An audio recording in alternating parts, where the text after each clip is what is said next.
بشیر کی آنکھ کھلی تو اس نے اپنی برابر والی چارپائی پر نظر ڈالی۔ خالی چارپائی اس کا منہ چڑھا رہی تھی۔ وہ اٹھ کر دیکھنا چاہتا تھا کہ شکیلہ اس وقت اٹھ کر کہاں چلی گئی ہے۔ وہ چند دنوں سے نوٹ کر رہا تھا کہ رات میں شکیلہ اکثر کچھ وقت کے لیے چارپائی سے غائب ہو جاتی ہے، صبح ہونے پر وہ گھر میں ہی ہوتی ہے۔ اس بارے میں اس نے جب بھی شکیلہ سے پوچھا تو ہر بار وہ ہنس کر ٹال جاتی تھی۔ 2 روز پہلے بشیر کے زور دینے پر اس نے ہنستے ہوئے کہا، تمہیں وہم ہو گیا ہے، میں بھلا رات میں کہاں جا سکتی ہوں؟ اگر میں اپنی چارپائی پر سے اٹھتی بھی ہوں تو زیادہ سے زیادہ باتھ روم تک جاتی ہوں۔ میرے ساتھ یہ کیوں ہوتا ہے؟ جب بھی میں کچھ وقت کے لیے نیند سے بیدار ہوتا ہوں تم چارپائی پر نہیں ہوتی۔ پہلے تو کبھی ایسا نہیں ہوتا تھا۔ ایسا ہونا تو نہیں چاہیے۔ میرا خیال ہے کہ تمہیں خواب آتا ہوگا۔ شکیلہ نے کہا، خواب سے تمہاری کیا مراد ہے؟ کیا میں جھوٹ بول رہا ہوں؟ میں کب کہہ رہی ہوں کہ تم جھوٹ بول رہے ہو؟ اکثر ایسا ہوتا ہے کہ ایک ہی خواب مسلسل کئی دن تک نظر آتا رہتا ہے۔ ایسا ہی تمہارے ساتھ ہو رہا ہوگا۔ خواب نہیں، حقیقت ہے یہ کہہ کر وہ چپ ہو گیا۔ بشیر اس وقت خاموش ضرور ہو گیا تھا، لیکن اس نے دل میں طے کر لیا تھا کہ وہ یہ راز معلوم کر کے رہے گا۔ یہ کیا چکر ہے؟ بشیر کے گاؤں رحیم پور سے 1 میل دور پہاڑی سلسلے میں تھا۔ شہر جانے والوں کو انہی پہاڑی سلسلے کے بیچ میں سے گزرنا پڑتا تھا۔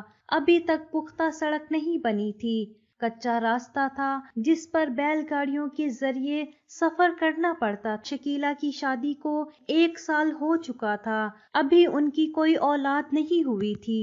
بشیر کو بچوں کی بہت چاہت تھی، اس لیے وہ چاہ رہا تھا کہ ان کی بھی اولاد ہو تاکہ وہ بچوں کو کھلا سکے۔ شکیلہ جب میکے جانے لگی تو بشیر نے تاکید کی تھی کہ وہ کسی اچھی ڈاکٹرنی کو دکھا کر آئے اور اس سے پوچھے کہ ہم ابھی تک اولاد سے محروم کیوں ہیں۔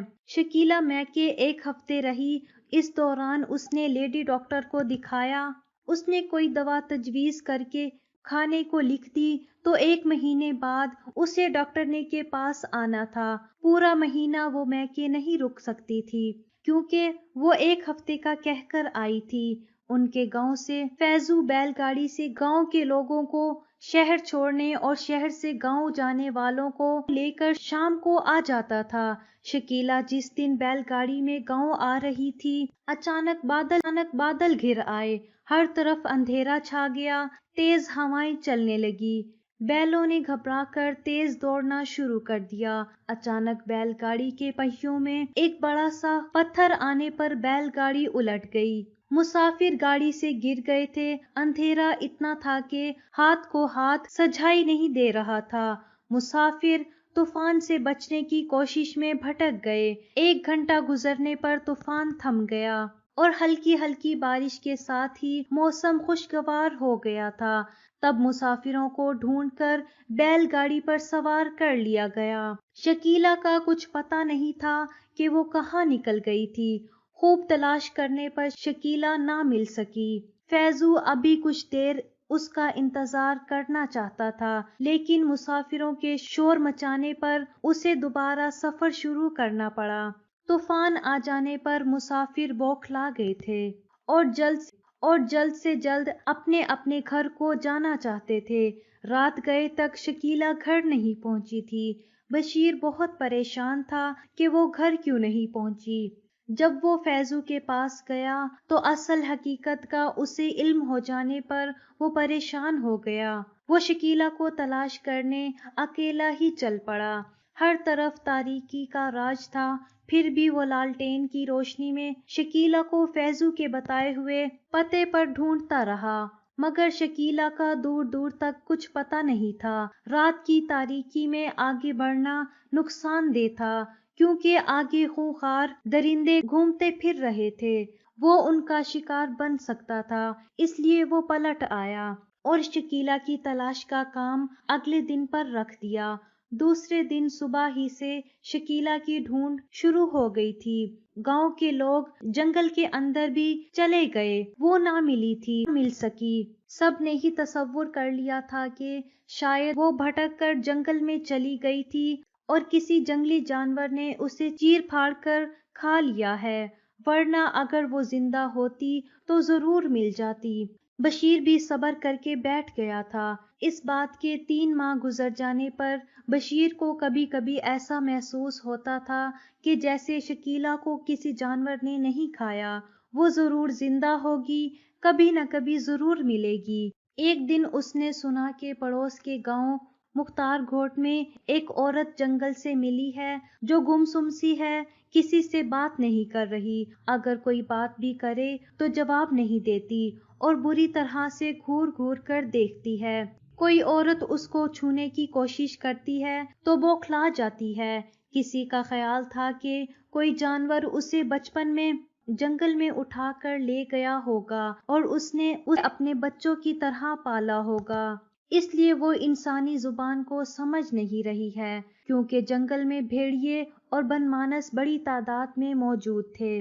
ان جانوروں کے متعلق پہلے ہی بہت سی کہانیاں مشہور تھی کہ وہ بچوں کو جنگل میں اٹھا کر لے جاتے ہیں اور پالتے ہیں۔ ایسا بچہ انسانوں کے ہاتھوں لگتا ہے تو پھر وہ بڑے عرصے کے بعد جا کر ایک نارمل زندگی گزارنے کے قابل ہو جاتا ہے۔ غرض طرح طرح کی قیاس آرائیاں پھیل چکی تھی۔ بشیر کو بھی شوق ہوا کہ وہ بھی جا کر دیکھے۔ مختار گھوٹ جا کر اسے معلوم ہوا کہ اس عورت کو اسپتال میں رکھا گیا ہے تاکہ اس کی دیکھ بھال اور علاج کرایا جا سکے۔ اس عورت کو جب گاؤں کے لوگوں نے پکڑا تھا، اس وقت وہ ان سے خود کو چھڑا کر جنگل کے اندر بھاگ جانا چاہتی تھی۔ بڑی مشکل سے گاؤں والوں کے قابو آئی، مشکل سے گاؤں والوں نے قابو کی تھی۔ اسپتال کے کمرے میں جیسے ہی بشیر کی نظر اس عورت پر پڑی تو وہ بری طرح سے چونکا، کیونکہ وہ کوئی اور نہیں بلکہ شکیلہ تھی۔ شکیلہ کو دیکھ کر اسے خوشی بھی ہو رہی تھی اور دکھ بھی کہ اس کے ساتھ جنگل میں کیا بیتی ہے جو وہ ایسی ہو گئی ہے۔ ڈاکٹروں نے بشیر کو بتایا کہ وہ کسی ذہنی صدمے سے دوچار ہو کر ایسی ہو گئی ہے، جب اپنوں کو دیکھے گی تو آہستہ آہستہ نارمل حالت میں آ جائے گی۔ ڈاکٹرز نے ٹھیک ہی کہا تھا، 15 دن کے اندر اندر نارمل حالت میں وہ آ گئی تھی، مگر کبھی بھی وہ کھوئی ہوئی سی دکھائی دینے لگی تھی۔ اب وہ اکثر راتوں کو اپنی چارپائی پر دکھائی نہیں دیتی تھی۔ بشیر چارپائی سے اٹھنا ہی چاہ رہا تھا کہ گھر کے باہر کا دروازہ کھلنے اور بند ہونے کی آواز سنائی دی۔ وہ ایسے بن گیا جیسے سو رہا ہے۔ شکیلہ کمرے میں داخل ہوئی اور اپنی چارپائی پر لیٹ گئی۔ وہ بہت زور زور سے سانس لے رہی تھی، ایسے محسوس ہو رہا تھا کہ جیسے اس نے بہت بڑا فاصلہ بھاگ کر طے کیا ہے، جس کے باعث اس کی سانسیں اکھڑ گئی ہیں۔ بشیر نے اس سے کچھ کہنا مناسب نہ سمجھا اور خاموشی سے سو گیا۔ دوسری رات بشیر نے باہر کے دروازے پر تالا ڈال کر چابی اپنے تکیے کے نیچے چھپا دی۔ بشیر نے بظاہر شکیلہ کو دکھانے کے لیے آنکھیں بند کر لی تھی، لیکن وہ جاگ رہا تھا۔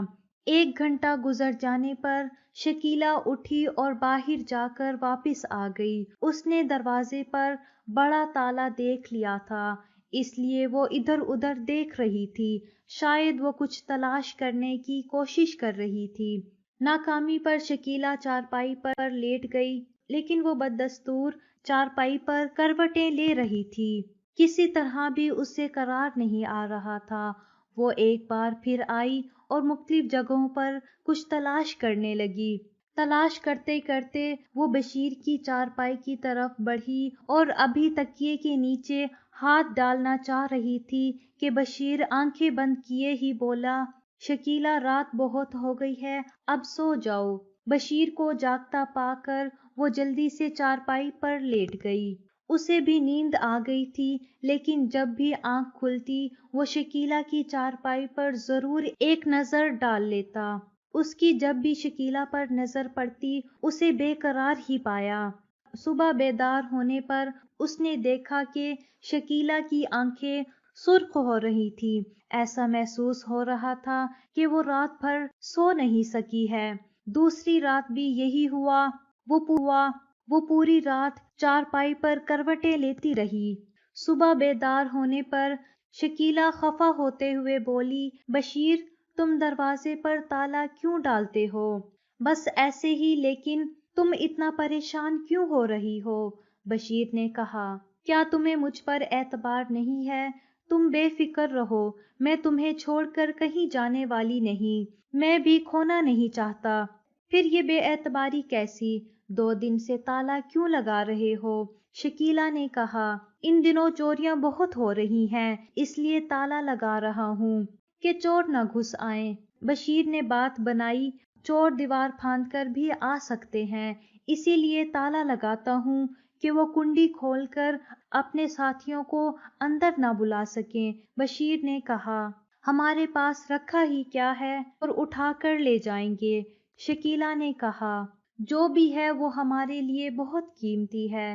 بشیر نے کہا، شکیلہ سے جب کچھ بات نہ بنی تو وہ خاموش ہو گئی۔ ناشتہ کر کے جب وہ گھر سے نکلا، بے اختیار اس کی نظر مکان کی دیوار پر پڑی۔ دیوار کے نیچے بڑا سا گڑھا کھدا ہوا تھا۔ ایسا محسوس ہو رہا تھا کہ رات میں کسی جانور نے مٹی کھود کر گڑھا بنا دیا ہو۔ گڑھا بہت گہرا تھا، گڑھے کے کنارے مٹی پڑی تھی۔ اس کی سمجھ میں یہ بات نہیں آ رہی تھی کہ کسی جانور کو کیا ضرورت پڑ گئی اس کے گھر کی دیوار کے ساتھ زمین کو کھودنے کی۔ جانور گاؤں کا رخ نہیں کرتے تھے۔ غلطی سے اگر کوئی جانور ادھر آ بھی جاتا تو گاؤں کے لوگوں کے ڈنڈے کھانے پر وہ دوبارہ گاؤں کا رخ نہیں کرتا تھا، کہیں کسی چوٹ نہ کی ہو۔ بشیر نے خود کلامی کی، گاؤں میں اکثر چور گھروں کے پیچھے کی دیوار میں سوراخ کر کے گھروں میں گھس جاتے تھے اور چوری کر کے چلتے بنتے تھے۔ گاؤں کے تمام ہی مکان کچے تھے، اس لیے گھروں کی دیوار مٹی کھرچ کر اینٹیں ہٹا دینے سے اتنا بڑا سوراخ بنا لیتے تھے کہ وہ آسانی سے گھروں میں داخل ہو کر سامان باہر لے جا سکیں۔ یہ پہلا موقع تھا کہ بشیر کے گھر کی دیوار کے نیچے سے مٹی کھود کر گڑھا بنایا گیا تھا اور گڑھے سے سیدھا راستہ صحن میں نکلتا۔ چوروں کا خیال آتے ہی وہ گھر کے اندر گیا اور پھاوڑا اٹھا کر لے آیا اور گڑھے کے اوپر پڑی مٹی کو دوبارہ سے گڑھے میں ڈال کر زمین کو ہموار کر دیا۔ اس کام سے فارغ ہو کر وہ اپنی پرچون کی دکان پر چلا گیا۔ دن بھر دکان پر مصروف رہنے کے بعد رات کو وہ گھر لوٹ آیا۔ گھر میں داخل ہونے سے پہلے اس نے گڑھے والی جگہ کو دیکھا، وہ ابھی تک ہموار تھی، اسے دوبارہ نہیں کھودا گیا تھا۔ رات کا کھانا کھاتے ہی اسے نیند کے جھونکے آنے لگے اور وہ چارپائی پر لیٹتے ہی گہری نیند سو گیا۔ سونے سے پہلے وہ باہر کے دروازے کو تالا لگانا نہیں بھولا تھا۔ چابی چھپا کر وہ مطمئن ہو گیا، نہ جانے وہ رات کا کون سا پہر تھا کہ اس کی آنکھ کھل گئی۔ پیاس بھی بڑی شدت سے لگ رہی تھی۔ بشیر نے آنکھ کھولتے ہی شکیلہ کی چارپائی پر نظر ڈالی۔ خالی چارپائی اس کا منہ چڑھا رہی تھی۔ اس نے ادھر ادھر نظر دوڑائی مگر شکیلہ کمرے میں نہیں تھی۔ کمرے کا دروازہ ہلکا سا کھلا ہوا تھا۔ صحن کا منظر صاف طور پر دیکھا جا سکتا تھا۔ صحن میں کوئی کالی شے دکھائی دی۔ وہ دھیرے سے اٹھا اور دروازے کو تھوڑا سا اور کھول دیا۔ صحن میں جو اسے منظر دکھائی دیا تھا وہ دیکھ کر حیرت زدہ رہ گیا۔ شکیلہ صحن میں نیم عاریہ حالت میں پڑی تھی اور ایک کالا ریچھ اس کے بدن پر اپنی زبان ایسے پھیر رہا تھا کہ جیسے اسے تسکین مل رہی ہو۔ شکیلہ ریچھ سے بالکل بھی خوف زدہ نہیں تھی۔ چاند کی روشنی میں شکیلہ کا چہرہ صاف دکھائی دے رہا تھا۔ وہ اس عمل پر بہت مسرور سی ہو رہی تھی۔ بشیر سے یہ منظر دیکھا نہیں جا رہا تھا۔ اسے اپنی بیوی پر بہت غصہ آ رہا تھا۔ اب اس کی سمجھ میں بات آ گئی تھی کہ یہ اس کے گھر کی دیوار کے ساتھ مٹی کھود کر گڑھا کس نے کیا تھا۔ یہ ضرور اس ریچھ کی ہی حرکت تھی۔ اس نے گھر میں گھسنے کے لیے ہی زمین کھودی تھی۔ کوئی چور ہرگز ایسی حرکت نہیں کر سکتا تھا۔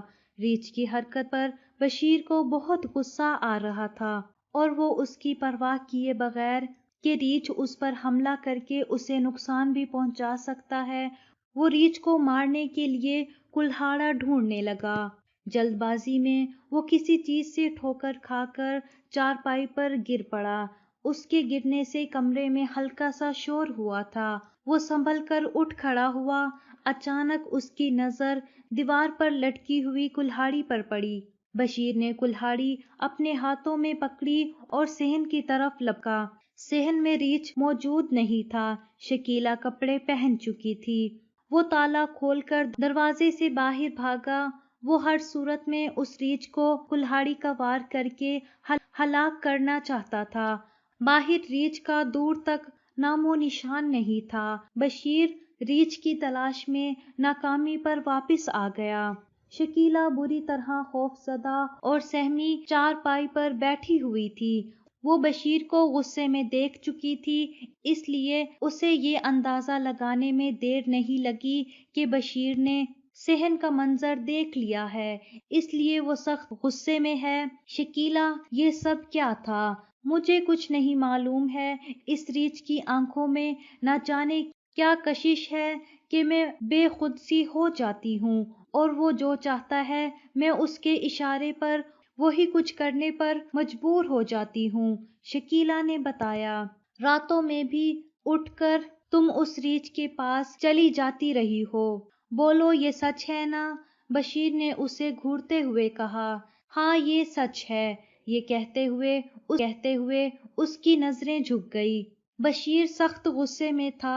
شکیلہ دل ہی دل میں بری طرح سے خوف زدہ تھی۔ اسے خطرہ تھا کہ کہیں غصے میں وہ اسے ہلاک نہ کر دے، اس لیے شکیلہ نے کچھ چھپانے کے بجائے صاف صاف بتانے کا ارادہ کر لیا تھا۔ شکیلہ، آج میں بہت غصے میں ہوں۔ غصے میں کچھ بھی کر سکتا ہوں، اس لیے مجھے سب کچھ بتا دو کہ تم گم کس طرح ہوئی تھی، تمہارے ساتھ جنگل میں کیا بیتی تھی کہ تم اپنے ہوش و حواس کھو بیٹھی تھی۔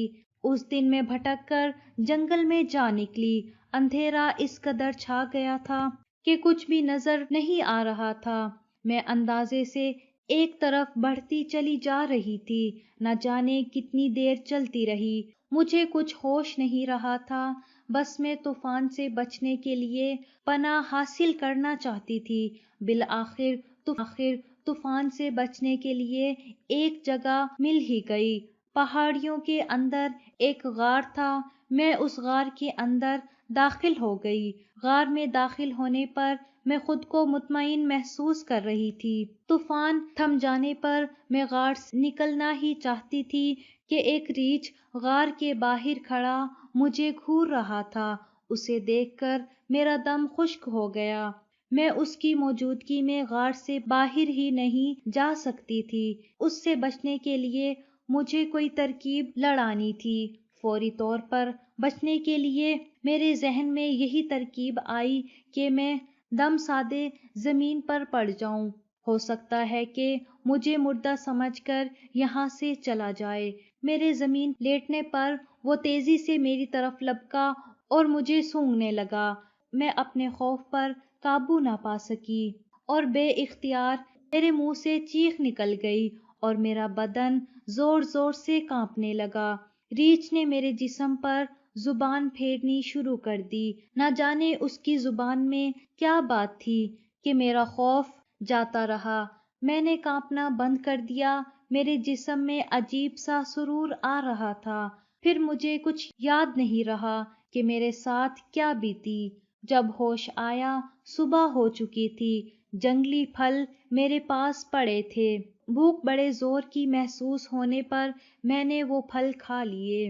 ریچھ غار میں نہیں تھا۔ اس موقع سے فائدہ اٹھا کر میں جیسے ہی باہر آئی مجھے ریچھ نظر آ گیا۔ گھبرا کر میں واپس غار کے اندر آ گئی۔ پیاس کی شدت محسوس ہونے پر میں پھر باہر آ گئی۔ مجھے دیکھ کر ریچھ ایسے میری طرف بڑھا جیسے پنجے مارے گا۔ پیاس لگی ہے کیا؟ پیاسی مر جاؤں، میں غصے سے بولی۔ میرے بولنے پر وہ رک گیا۔ اور گردن جھکا لی اور آگے چل دیا۔ ایسا محسوس ہو رہا تھا کہ وہ میری بات سمجھ گیا ہے۔ میں اس کے پیچھے کچھ دیر چلنے پر ایک نہر نظر آئی۔ میں نے اپنی خوب پیاس بجھائی۔ میرے پانی پینے پر اس نے مجھے اپنے منہ سے اشارہ کیا۔ میں سمجھ گئی کہ وہ چاہ رہا ہے کہ میں دوبارہ غار میں چل دوں۔ میرے غار کی طرف چلنے پر وہ میرے پیچھے پیچھے چل دیا۔ میرے غار میں داخل ہونے پر وہ غار کے باہر ہی بیٹھ گیا۔ میں جتنے دن بھی غار میں رہی، ریچھ نے میرا بہت خیال رکھا۔ وہ میرے لیے جنگلی پھل لے آتا تھا۔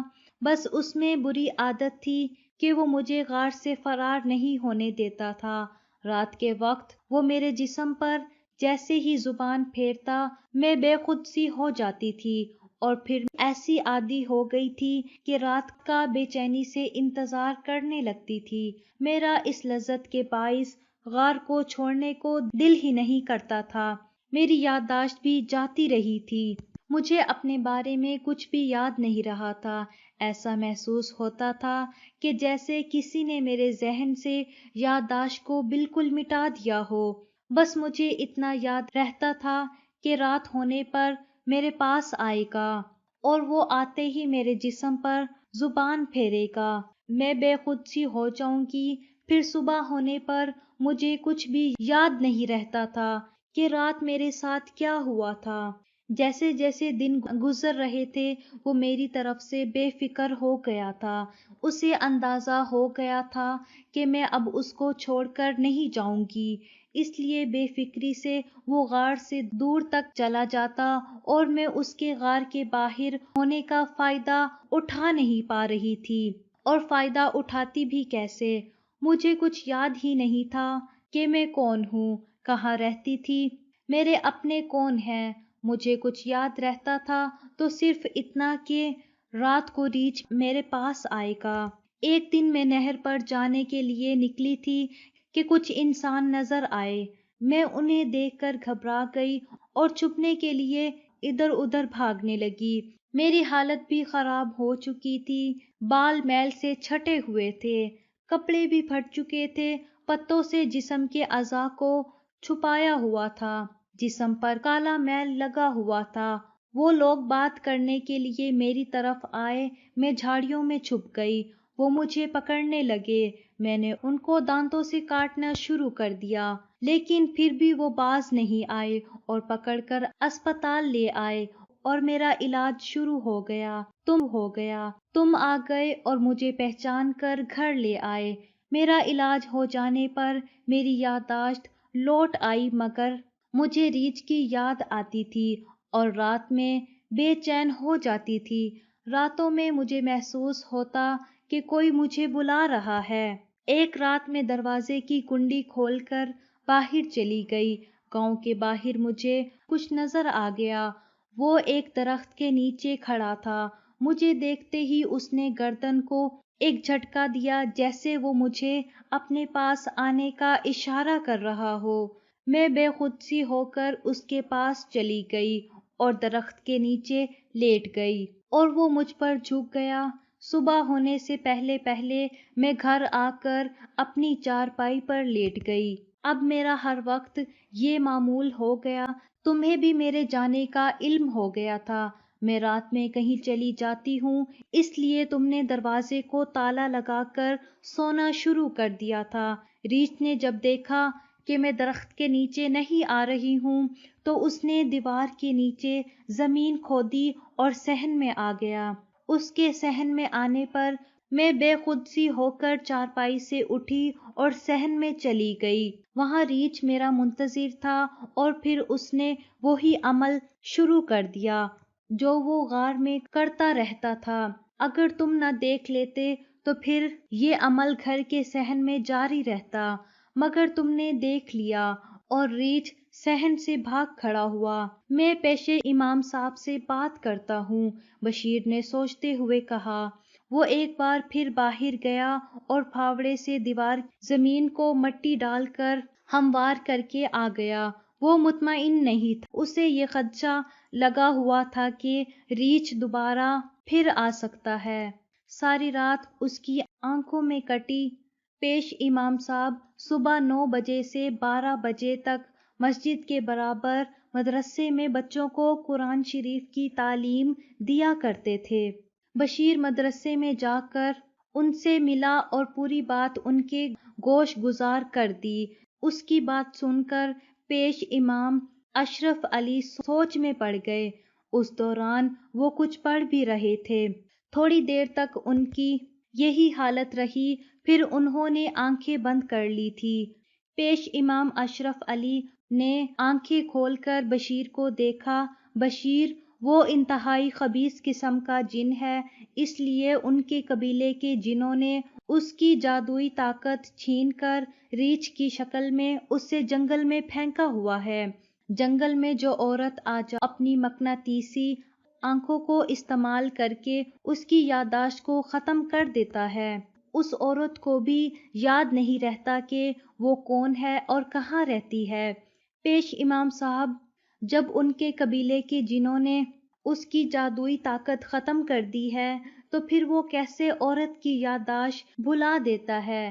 ہاں، یہ بات ایسے ہی ہے جیسے عمر قید کے ملزم کو قید کر دیا جاتا ہے، لیکن اس جیل میں چلنے پھرنے، کھانے پینے اور دیگر ضروریات کی اجازت ہوتی ہے۔ اسی طرح جنات کے قبیلے نے اس جن کی جادوئی طاقت ضرور ختم کر دی ہے، مگر تھوڑی بہت جادوئی طاقت دے دی ہے تاکہ وہ اپنا دفاع کر سکے۔ اگر اس نے جنگل میں شرافت کی زندگی مقررہ مدت تک گزاری تو پھر اسے معافی مل سکتی ہے۔ پیش امام نے بتایا اس سے چھٹکارا کیسے ہے؟ اس کا ایک حل ہے کہ میں تمہیں پانی پڑھ کر بوتل میں دوں گا، وہ پانی کسی طرح اس ریچھ کے سر پر ڈال دو۔ وہ پانی جیسے ہی ریچھ کے سر پر پڑے گا اس کے ذہن سے شکیلہ کی صورت مٹ جائے گی۔ شکیلہ کے سامنے آ جانے پر بھی وہ اس کے نزدیک نہیں آئے گا۔ یہ کس طرح سے ہوگا؟ وہ مجھے دور سے ہی دیکھ کر بھاگ جائے گا۔ اس کا آسان حل یہ ہے کہ تمہیں شکیلہ کو اعتماد میں لینا ہوگا۔ وہ 1-2 دن چھوڑ کر پھر تمہارے گھر کے صحن میں آئے گا۔ تم چھت کے اوپر کنارے پر جا کر بیٹھ جانا اور شکیلہ اسے چھت کے کنارے کے نیچے لے آئے۔ وہ جیسے ہی مطلوبہ جگہ آئے تم اوپر سے پانی ڈال دینا۔ مجبوری یہ ہے کہ شکیلہ اسے دیکھ کر بے خود سی ہو جاتی ہے۔ بشیر نے بتایا، وہ ریچھ کی شیطانی مقناطیسی آنکھوں کے سبب ایسا ہوتا ہے۔ میں شکیلہ کے لیے چند تعویذ دوں گا، وہ تمہیں روزانہ ایک تعویذ اسے پلانا ہوگا۔ ان کے پینے سے ریچھ کی مقناطیسی آنکھوں کا شکیلہ پر کوئی اثر نہیں ہوگا۔ پیش امام صاحب نے بتایا۔ امام صاحب سے دم کیا ہوا پانی اور تعویذ بشیر لے آیا۔ راستے میں یہ سوچتا ہوا آ رہا تھا کہ اچھا ہوا کہ ریچھ کے پاس زیادہ شیطانی طاقت نہیں، ورنہ نہ جانے کیا ہوتا۔ پیش امام صاحب چھوٹی نوعیت کے کام کرتے تھے۔ کسی پر آسیب یا جنات کا سایہ ہونے پر علاج کے لیے وہ اپنے استاد جمن سائی کے پاس شہر بھیجا کرتے تھے اور وہ ایسے کاموں کے ماہر تھے۔ گھر آ کر بشیر نے شکیلہ کو اعتماد میں لے کر سمجھا دیا اسے کیا کرنا ہے۔ پہلا تعویذ پی لینے سے وہ رات بھر سکون کی نیند سوئی تھی، جبکہ بشیر چھت پر پہرا دیتا رہا۔ پہلی اور دوسری رات ایسے ہی گزر گئی، ریچھ نہیں آیا۔ تیسری رات وہ صحن میں آ گیا۔ اس کے آتے ہی شکیلہ کمرے سے سوتی ہوئی چارپائی سے اٹھ کھڑی ہوئی۔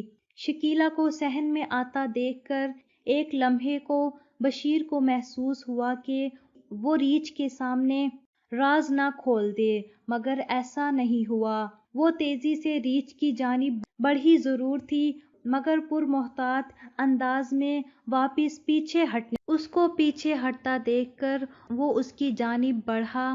آہستہ آہستہ وہ ریچھ کو مطلوبہ جگہ لے گئی۔ بشیر پہلے ہی تیار تھا۔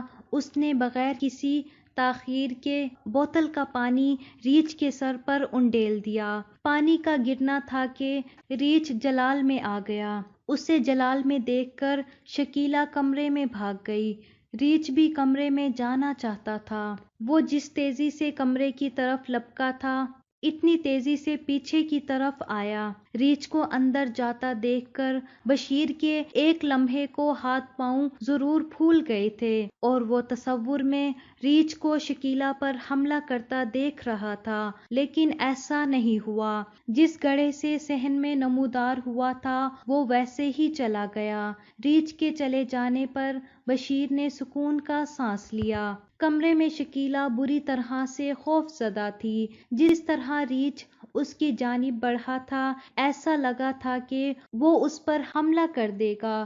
بشیر چھت سے نیچے اتر کر شکیلہ کا خوف دور کرنے کو تسلی دی اور یقین دہانی کرائی کہ اب وہ ریچھ دوبارہ نہیں آئے گا۔ بشیر نے ایک بار پھر گڑھے کو پھاوڑے سے ہموار کیا اور کمرے کے دروازے کو کنڈی لگا کر سو گیا۔ صبح ہونے پر اس نے پیش امام صاحب کو تمام تفصیلات سے آگاہ کیا تو پیش امام صاحب نے مسکراتے ہوئے کہا، بے فکر ہو جاؤ، وہ ریچھ اب دوبارہ تمہارے گھر کا رخ نہیں کرے گا، بلکہ وہ بڑھے ہوئے پانی کے اثر سے اس گاؤں کا راستہ ہی بھول جائے گا۔ میں ایک بوتل پانی اور دے رہا ہوں، اسے گھر کے چاروں کونوں میں چھڑک دینا، ہر بلا سے محفوظ رہو گے۔